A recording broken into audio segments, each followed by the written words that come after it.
Hi everyone, I've come down to the river to escape the Christmas shopping madness, and I found myself down here on the foreshore right next to the Thames barrier, and I thought it would be a good opportunity to give you a closer look. It's such an impressive structure. They started to build it in 1974, and then the Queen opened it in 1984, and it spans 520 metres across the Thames, and each gate regulates the tidal flow and protects 125 square kilometres of London. So it's got a big job to do.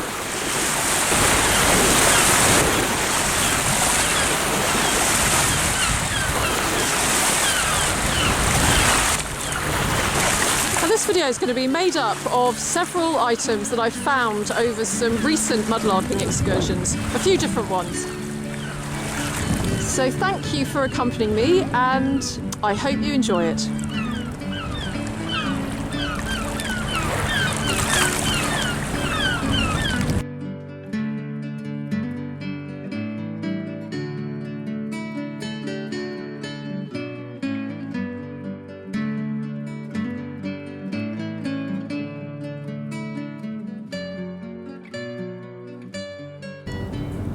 The first thing I found today is a little ring. I don't know if you can see it down there amongst the stones. It's just here. It's very bent out of shape, but it's like a little signet ring.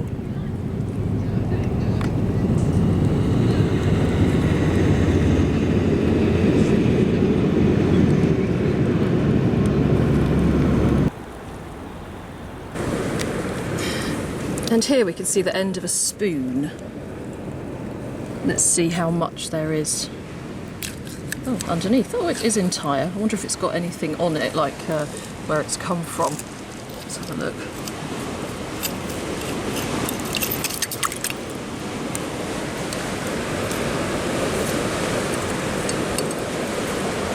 I'll give it a wash off shortly and see if there's any indication of where it came from. I'm going to wash this spoon off and see if we can find anything on it, or whether it's just a plain old spoon.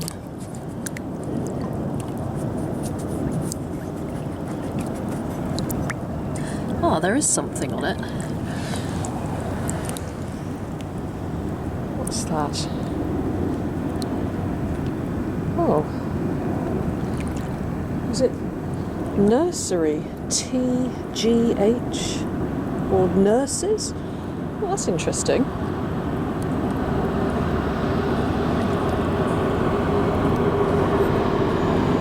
Oh, it's going to be fun looking that up.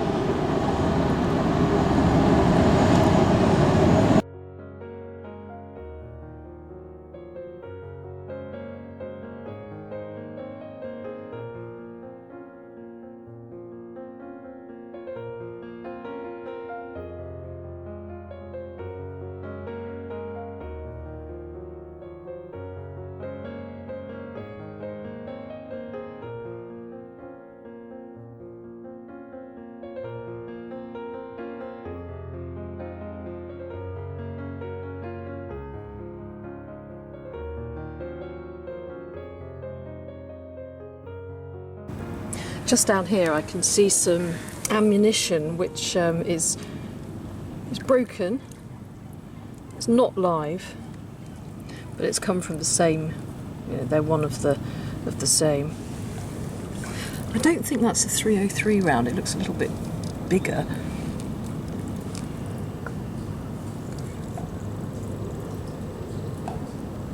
And there's the bit from the end, which is lead by the feeling of it.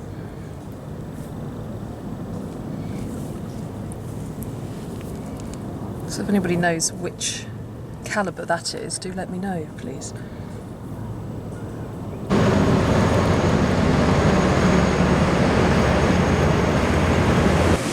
I've just seen a little heart down here. I don't know if it's plastic or... Oh no, it's not. It's like a little bead. A little heart-shaped yellow bead.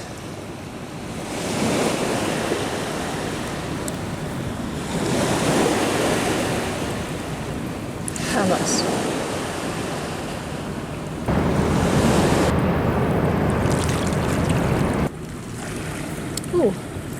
second bead here. This one is a tiny red one. Isn't that cute? I'm going to have to make a necklace out of all these beads.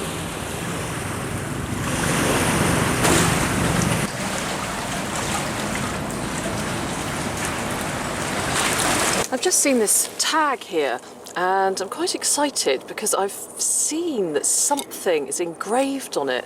I thought that at first it was probably a workman's tag or something, but it looks like something else is engraved on it, like a name. So even though I sound quite calm, I'm just so excited. Let's have a look and see what it says. Oh, it might not be that old actually. I thought it was old, but it's not all that old, is it? Let's have a look. What's it got on there?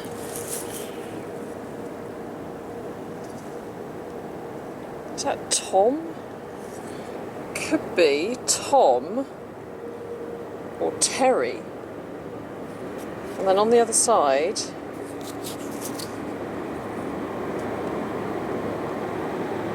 oh, Eternity, 23rd of March, 1996? Oh. Well, I'm going to take it home because I just want to have a look at it properly. And then if it's appropriate, I'll bring it back and put it back in the river. But at least I want to just take it home and have a look and show it to you during my roundup.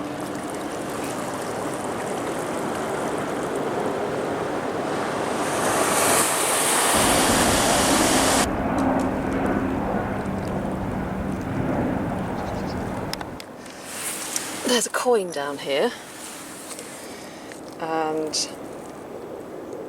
it is a halfpenny. Looks like a King George halfpenny. There he is. A young King George. So what is the date on there? Let's have a look. Oh, I think it's 1940?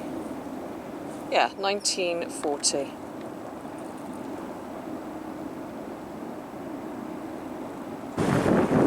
Okay, this is exciting because I can see down there part of a pipe bowl poking out from the mud, just here you see.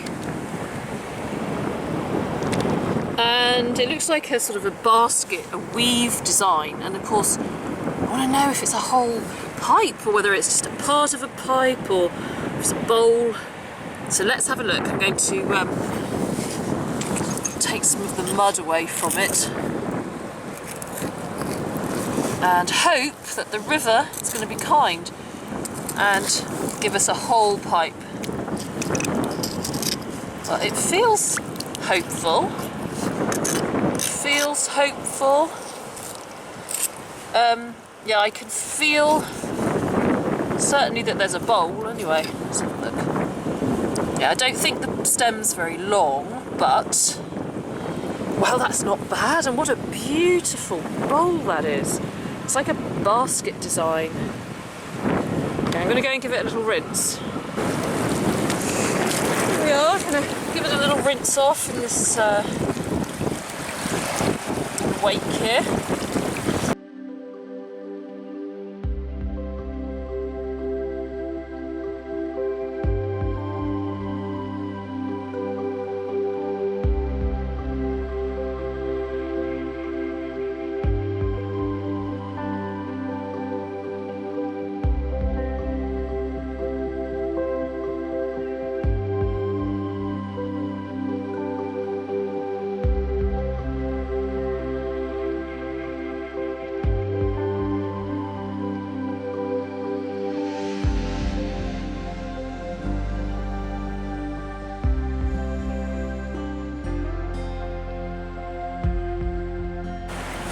This is pretty. It's a shame it's not entire. Look, it's like got a sort of a crest on it with TR.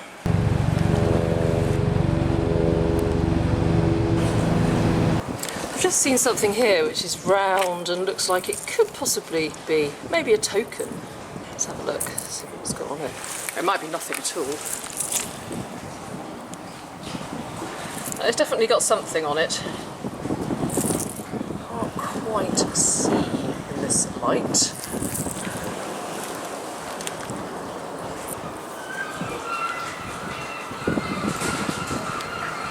What's that? Okay, I think it's one for the magnifying glass, which is, I need a good magnifying glass. It's going to be on the top of my Father Christmas list.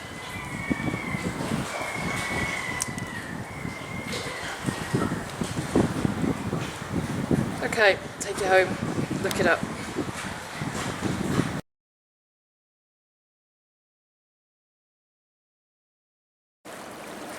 My friend the crow here, and I think he recognises me. He wants some food. Well, luckily I bought some for him. Are you waiting for your food, for your breakfast? Oh, he's got his breakfast now. This looks like a fossil which is fused on top of this bit of flint. Just there. One of those heart-shaped ones, which the name escapes me at the moment. I'll take it home and give it a wash. Is it a mycraster or something like that? Well, the weather's a bit dire now. It really is, pouring down with rain. But I've just spotted a nice penny down here.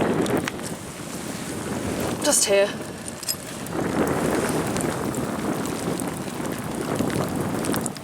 (1948), I think, King George.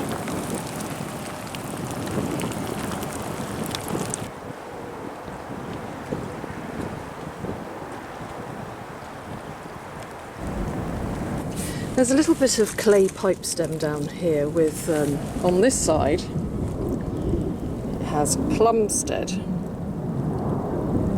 which is in southeast London, not far from Woolwich. And on the other side, it's got T. Stubbs. And Thomas Jephthah Stubbs was a clay pipe maker in Plumstead, surprisingly enough, in the 19th century. I've got a few of his pipes at home. There's also an interesting Christmas-themed story about Thomas Jephthah Stubbs.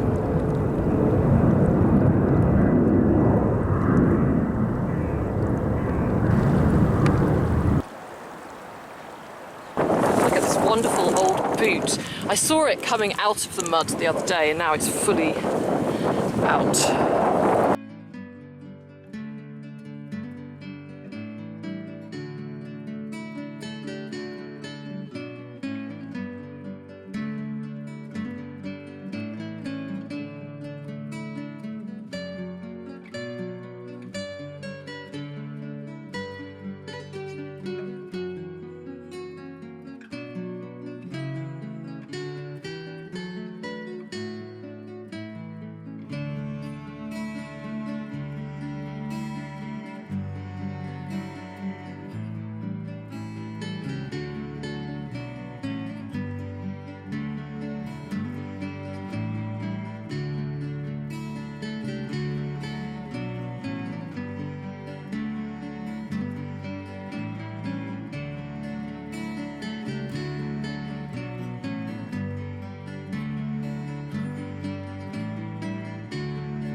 I'm now going to do a little roundup of the items featured in today's video, and as I've approached this window I've just noticed a huge spider's web outside.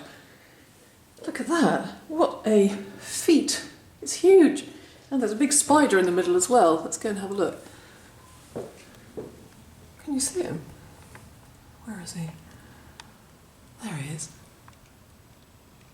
Look at that handiwork.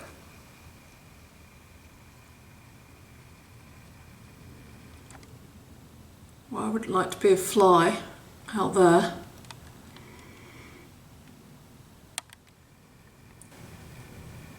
Anyway, back to mudlarking finds. I'm going to start with this little signet ring.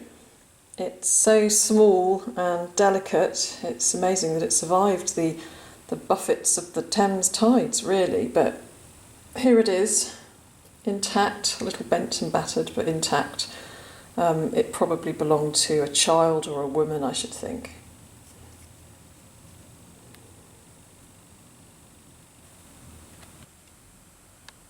And now for this spoon. I find a lot of cutlery on the Thames foreshore, and some of it is more interesting than others, but it's particularly interesting when it's got a maker's mark on it or something stamped on it to show where it might have originated from.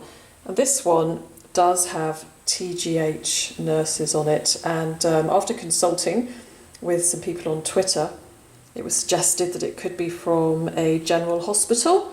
But then somebody, a Mr. Todd Kiesel, suggested that it could come from the Genesee Hospital School of Nursing in Rochester, New York, which I must admit I thought was unlikely, because what would it be doing in London? But then, on further investigation, there is an American maker's mark on the back. Now hopefully you can see the maker's mark there. And it is WMA Rogers, and they were a sterling ware and silver plate manufacturer in the late 19th, early 20th century, based in the USA. And so the idea of it coming from the Genesee Hospital School of Nursing, which was named that in 1926, it used to be operating under another name, is not so outlandish after all, and it probably made its way over in the Second World War. So if our theory is right, this TGH nurse spoon would have been once upon a time on the table of a canteen in the Genesee Hospital School of Nursing in Rochester, New York.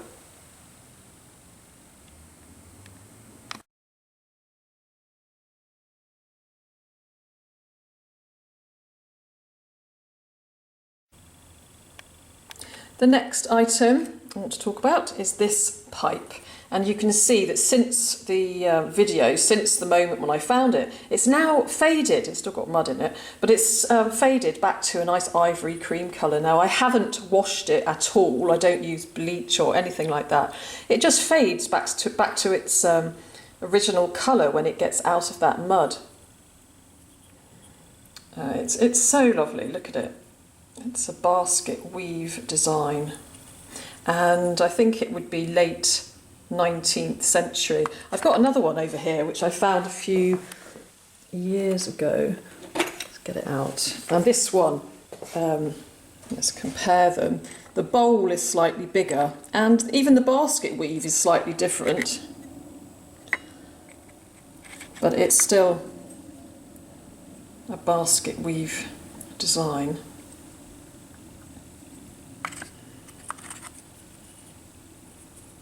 There it is, very pretty. There's no maker's mark on it, not that I can see anyway.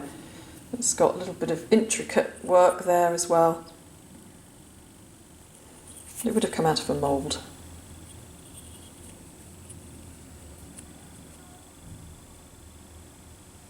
It's quite interesting to think that these were just thrown away like that.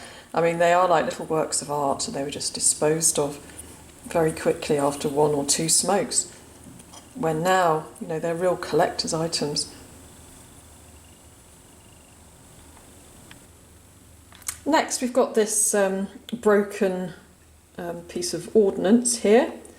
Now, I couldn't find anything on the bottom here to indicate what calibre it is, but it definitely looks bigger than a 303 round. This is a 303, I think. And look, you see the diameter is a lot larger. And here's the lead bit from the end, the bullet. So I'm not sure what that is. So again, if anybody knows, bullet experts, please let me know.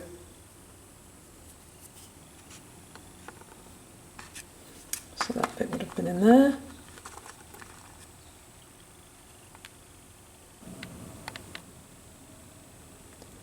And here is this fossil welded quite firmly onto the piece of flint, and it looks like one of those heart-shaped fossils, which is called a micrasta, I think, but I could be wrong. I'm not that good on my fossils. I think they used to be anemones, didn't they?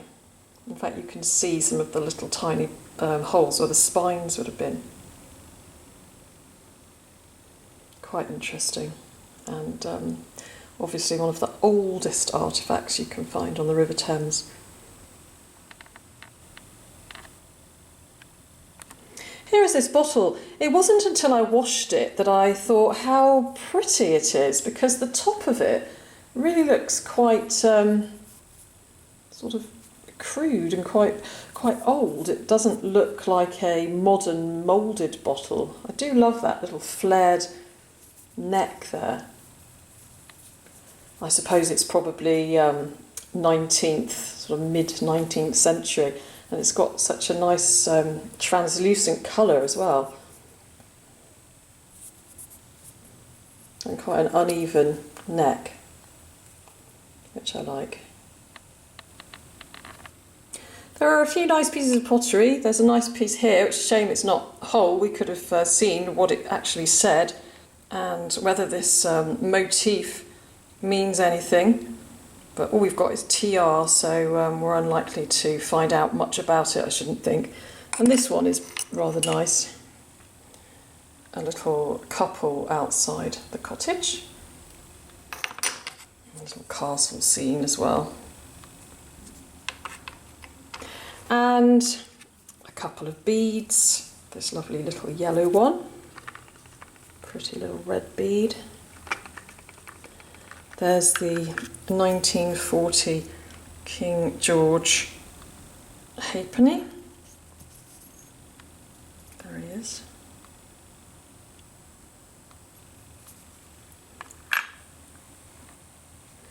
And now for this little lead seal here.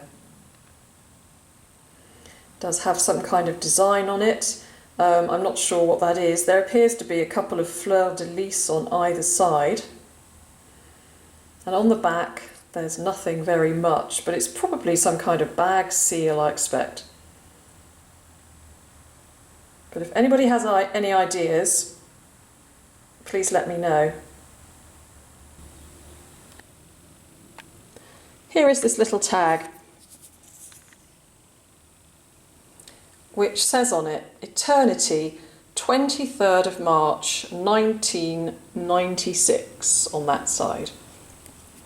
And then on this side, it says Terry. And there's a heart, and it says Together. So we can only really imagine the story behind that. But I'm going to put it back in the water because I think that's where it belongs. So later on this afternoon I'm going to go for a little walk and throw that back into the river.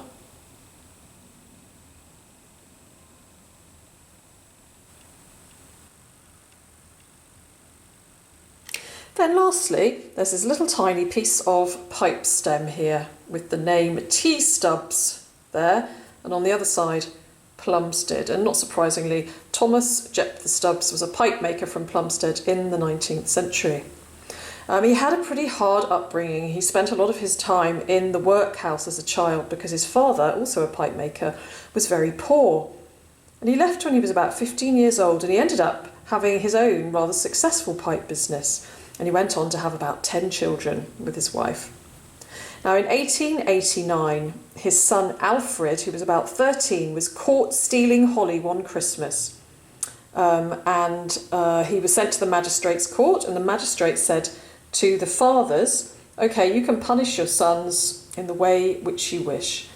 And so Thomas Jephthah Stubbs, who was known to be a disciplinarian, said to his son, okay, you're going to go and spend Christmas week, including Christmas Day, in the Greenwich Union Workhouse.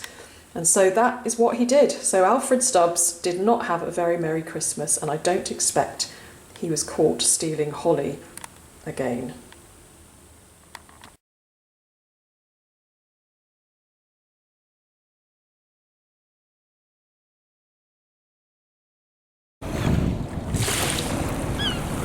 Whilst I'm down here at the river, I'm going to throw this back in, this little tag, this little offering commemorating Terry from 1996.